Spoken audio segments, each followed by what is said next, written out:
Hello and welcome everyone. I'm Taklai, and today I thought I would take you through something that I think is very useful and very practical.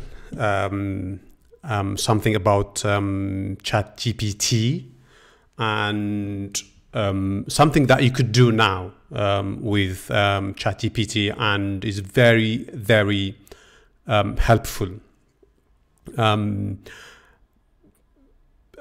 Usually people get worked up in debates and arguments about ChatGPT, about its potential, not just ChatGPT, but also other artificial intelligence chatbots. What would they be able to do in the future? Would they surpass human beings in terms of ability? What are the limits they have? What are maybe some of them inherent, potentially? Whether or not there will come a time when machines would surpass humanity, singularity. It's a very fantastical and abstract ideas that people debate about. I think most of you will have read articles and will have listened to debates by AI experts about what the potential of artificial intelligence is and what chat boxes like ChatGPT will be able to do in the future and all that. And all of that is fascinating. I like listening, reading,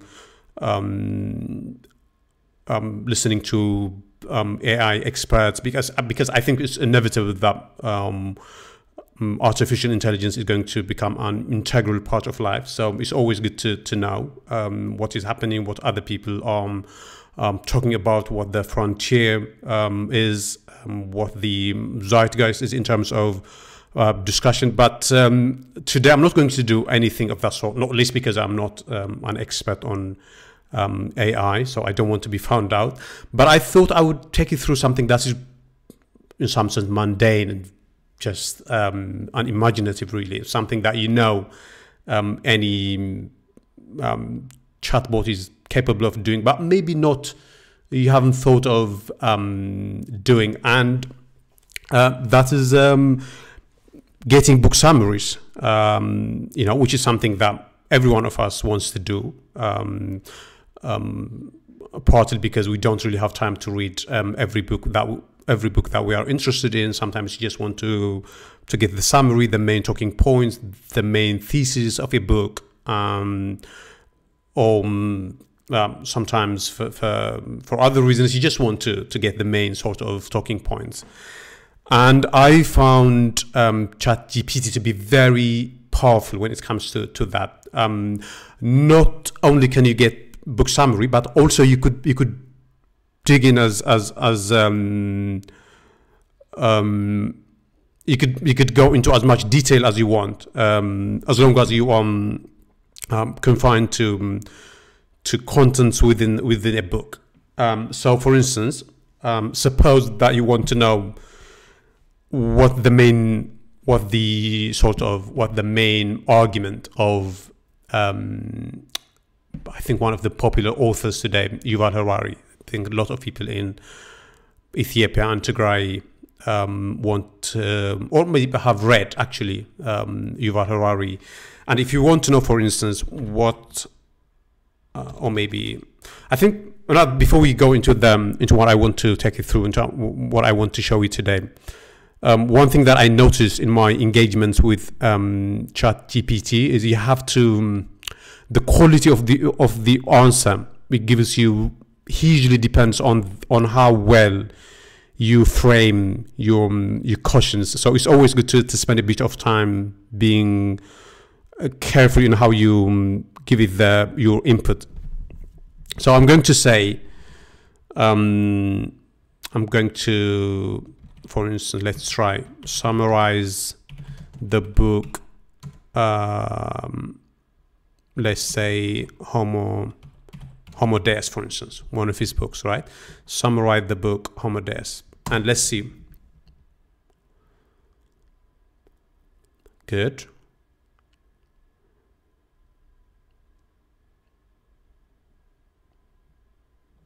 All right, let's see what we have got.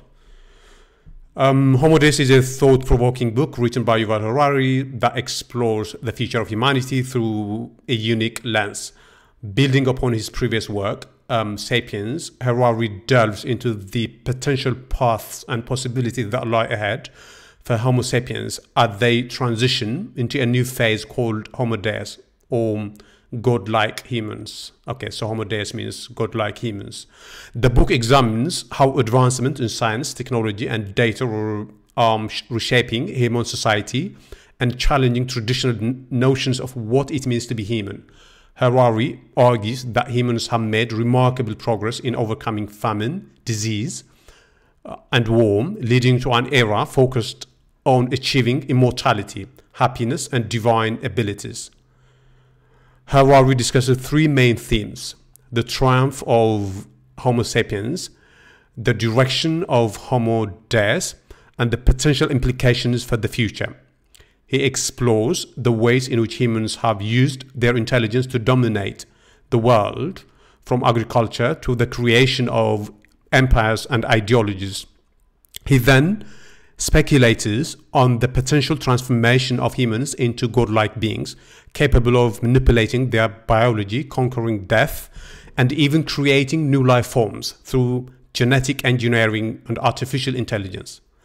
Harari also highlighted the rise of data as the most valuable resource in the modern world, as algorithms and technology increasingly shape human lives and decisions.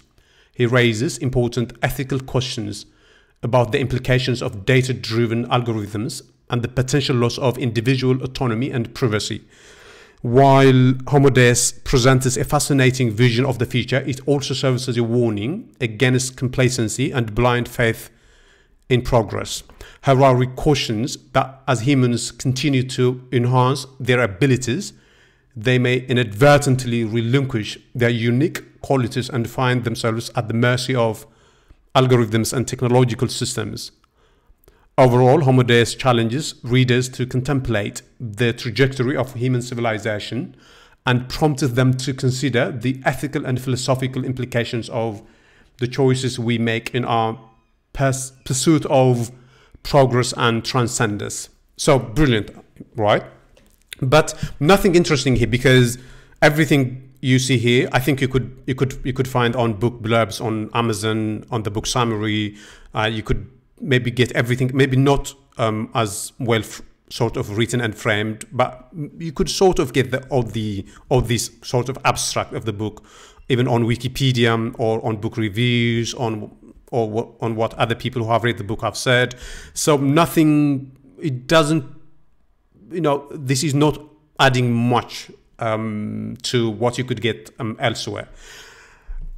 But it gets interesting because you could now go further. You could go in detail in any direction you want. So for instance, here it's telling us that Homo Deus talks about, so for instance, let's see, one of the themes of the book. The book examines how advancement in science, technology, and data are reshaping human society. So for instance, immortality. So it's telling us that immortality is one of the subjects discussed in the book, right? So let's say, now we have said the context. ChatGPT knows that we are talking about the book Homo Deus, so you don't need to mention the book anymore. You could simply say, what does the book say about immortality, for instance? Just, very neat.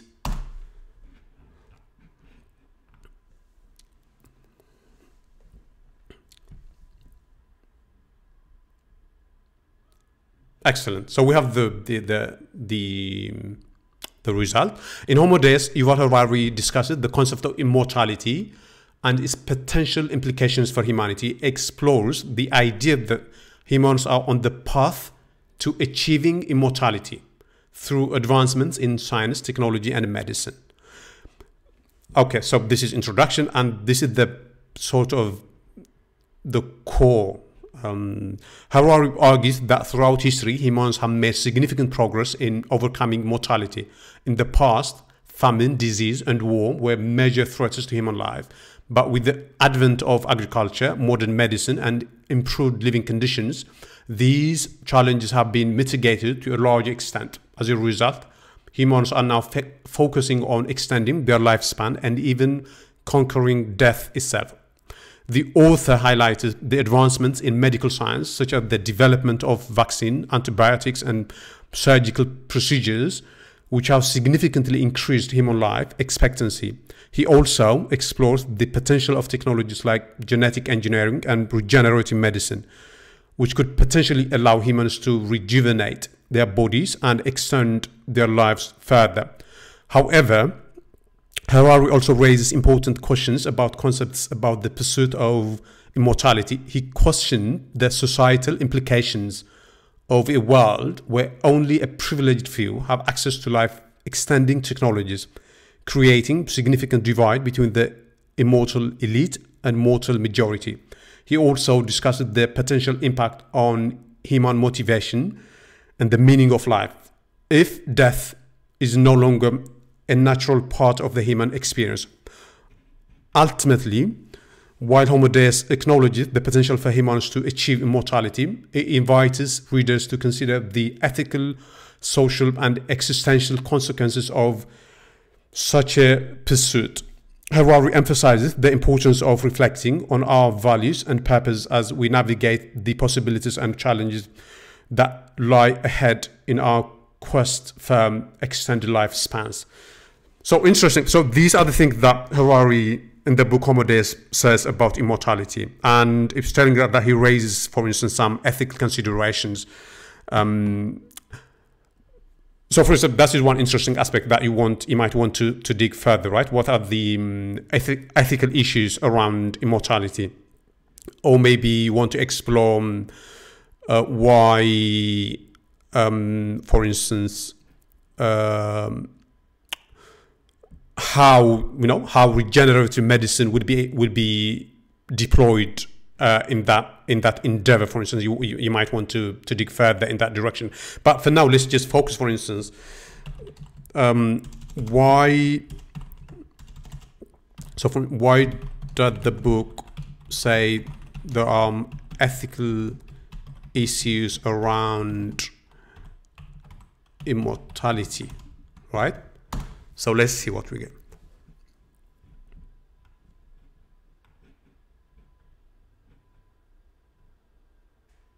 So it's telling us why there are ethical issues around that, around immortality. If human beings were to achieve immortality, why, it wouldn't be all, bed of roses, why there would be problems. So one ethical concern is the potential for creating a significant divide between the immortal elite and the mortal majority.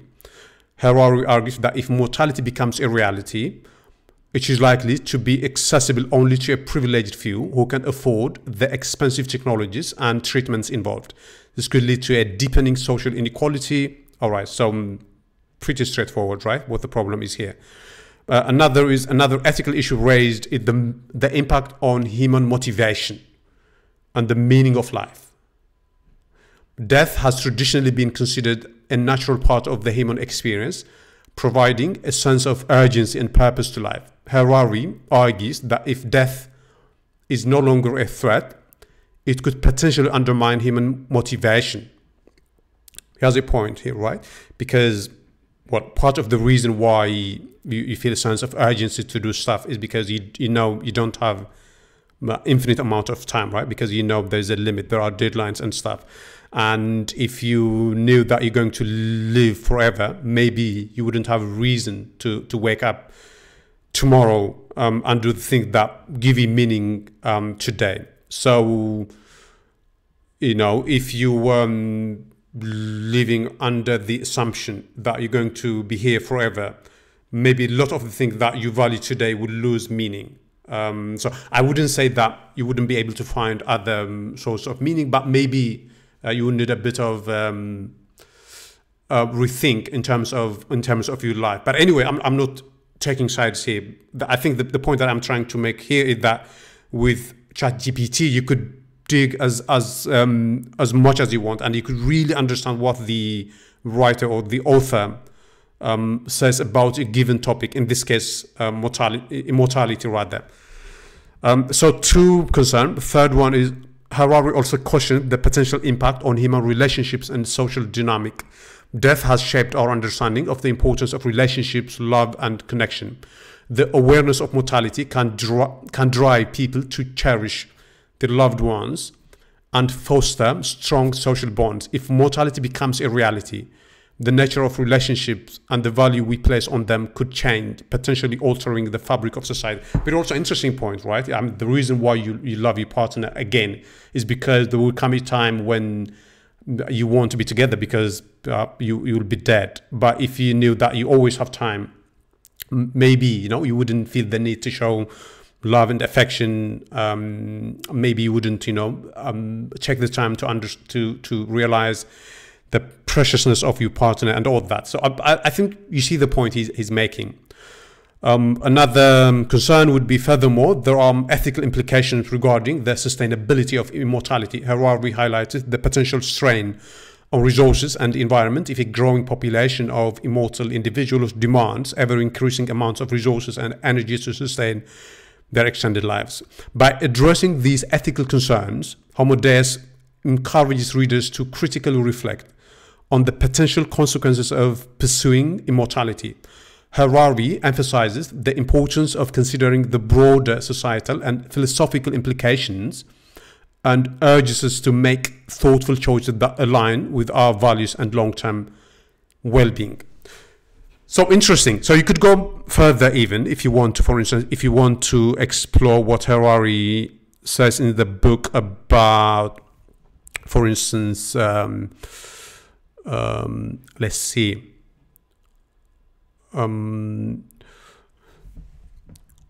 Why? So, for instance, why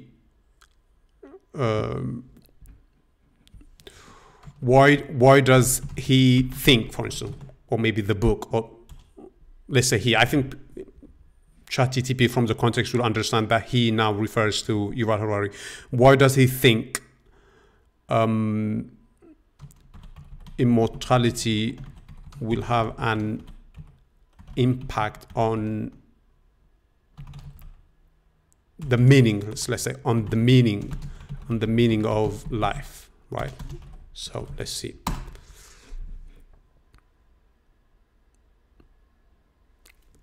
This is so powerful. This is so powerful. The fact that you could go as deep as you want into a book.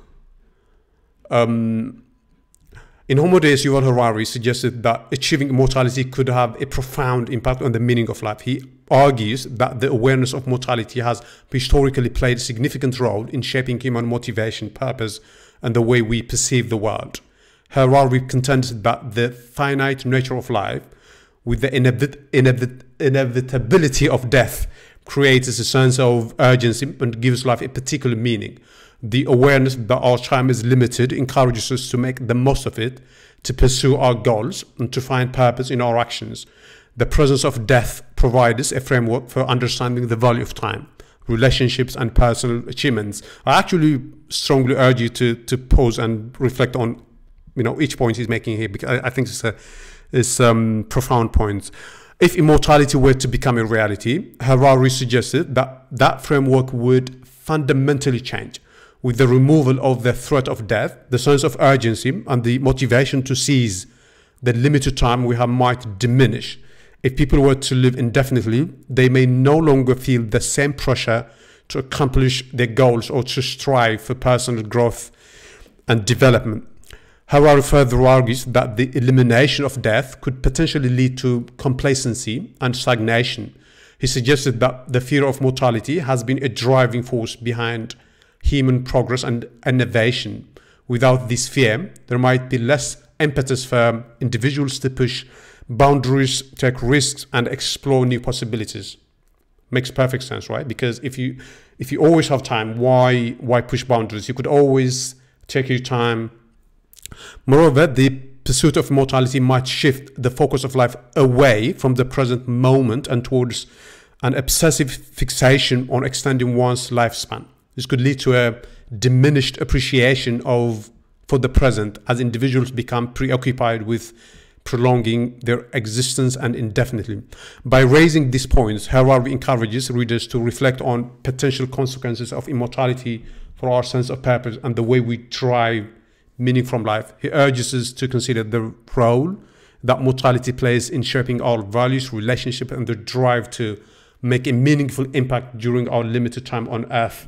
So very, very interesting. Again, now, you know the drill. If you want to dig in a particular direction, you could query ChatGPT, and it's going to give you. Of course, you could go as deep as the book has gone, right? Because we are now confined to issues discussed in the book. But also, if you want to get a wider perspective or context, for instance, if you want to understand what other people have said about immortality, you could say, what have other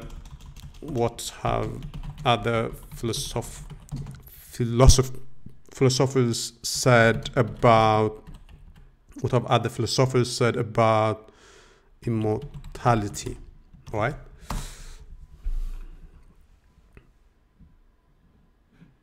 So interesting, from Plato to Nietzsche to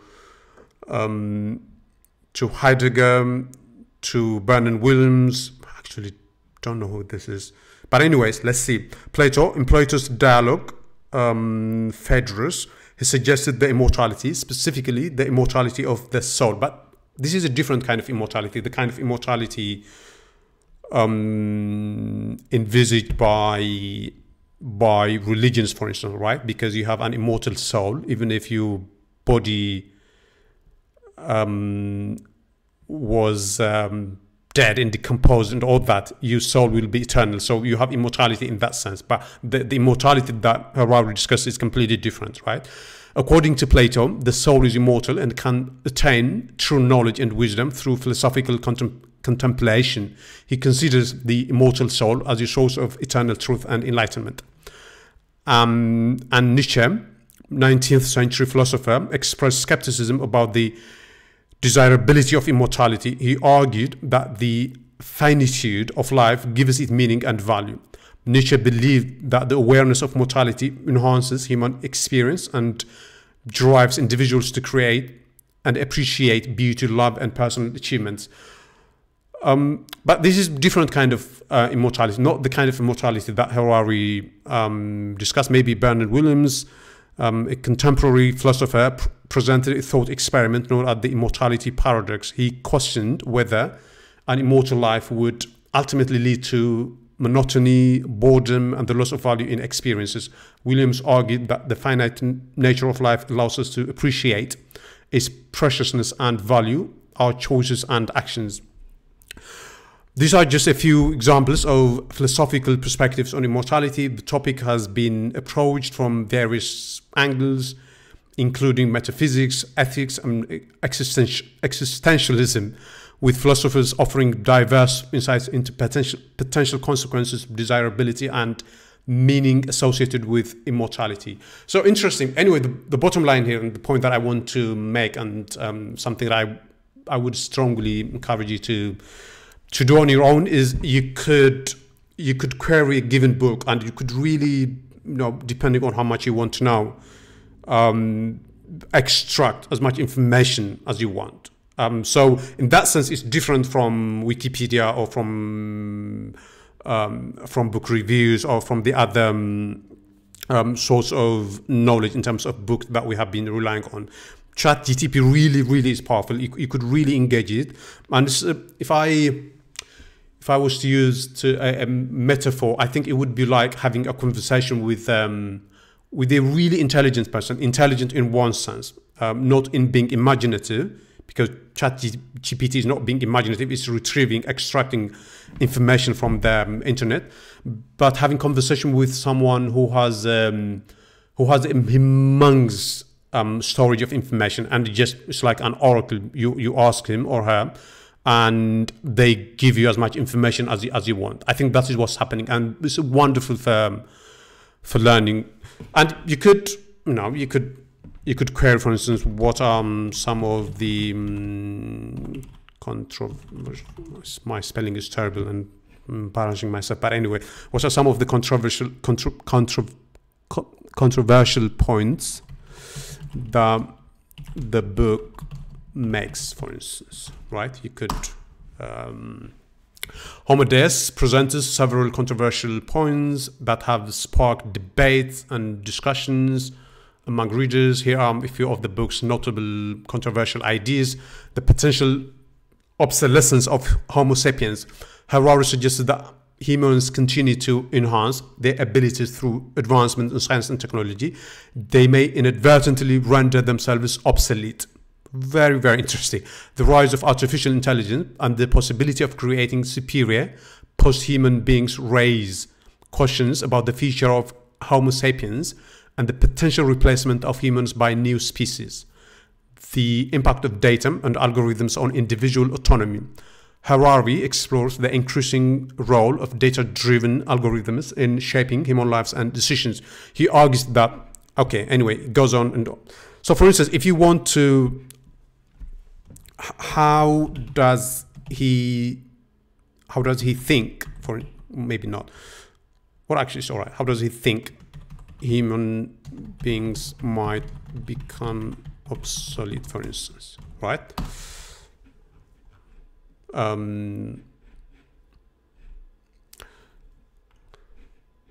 think this is really, really brilliant. This is really, I mean, I'm making a mountain out of a molehill, I understand, and partly because most of you will have seen this, so it's not breaking news, is it? But I think, you know, most useful things are very mundane. There's nothing extraordinary. It's the fact that they enable you to do very useful but otherwise low-key stuff, and that's what we're doing. So how does or why does maybe Yuval Harari think that human beings might become obsolete? I think we sort of get the gist, right, of what you will say. So in Homo Deus, Yuval Harari suggested that humans may become obsolete as a result of advancements in science and technology, particularly in the fields of artificial intelligence, genetic engineering and biotechnology. He explores the potential for humans to be surpassed or replaced by superior beings or post-human entities. He argues that AI and machine learning continue to progress. There is a possibility of creating intelligent systems that surpass human cognitive abilities. I think this is where the debate about singularity comes, right? Whether or not machines will arrive at a stage where they will have surpassed human beings in terms of general intelligence, not just in one specific narrow domain, but generally everything taken together. And this goes into the debate of whether or not there is something about human beings that can't really be automated, or if we are just merely material beings, then it's a matter of time before we could be fully automated. This is one of the well-known debates in AI. These advanced AI systems could potentially outperform humans in various domains, such as problem solving, decision making, and data analysis.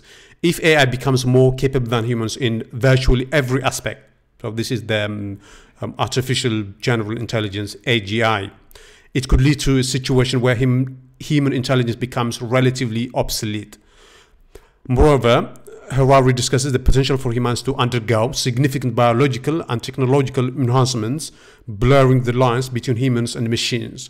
Through genetic engineering, individuals might gain the ability to enhance their physical and cognitive capabilities, potentially creating a new breed of superhuman who possess superior traits and abilities. These post-human entities could outmatch the biological capabilities of Homo sapiens and render them relatively obsolete. So we now understand in what sense Harari is saying that human beings might become obsolete in the future. Harari also raises the possibility of human merging with AI systems, creating a hybrid form of intelligence by integrating AI technologies into their bodies and minds. I think you will have heard about what was the Elon Musk project that I think it's called Neuralink, way of augmenting human beings with electrodes and all that to increase their intelligence. So this is, Harari also raises the possibility of human emerging with AI systems, creating a hybrid form of intelligence. By integrating AI technologies into their bodies and minds, humans might enhance their cognitive abilities and potentially transcend their biological limitations. This could lead to the emergence of a new species or form of life that goes beyond the traditional understanding of Homo sapiens. Which is important to note that Harari presents these ideas as speculative possibilities rather than certainties. The notion of human obsolescence is Homo Deus serves as a way to provoke thought and encourage readers to consider the potential trajectories and implications of scientific and technological advancements of the future of humanity. So brilliant, I think. You'll have to agree with me. And so just go explore, and if you found out stuff that you think is interesting or maybe that you want me to cover, don't hesitate to write in the comment section, and I will be sure to read the comments. And I think we should have these kind of discussions about what we could do with AI chatbots, how we can enhance our knowledge, as much as the debates and discussions about extremely, hyperbolic issues like transcendence or singularity and all the fantastical ideas. I think it's more productive to have discussion about the thing that we could do now, in the here and now. And so I think that is enough today. That was 30 minutes of me waffling, but I hope you're going to find it interesting, and for sure we're going to continue this, and have a wonderful evening, at least according to my time zone. And I have been Taklai. Until I see you next time, bye bye.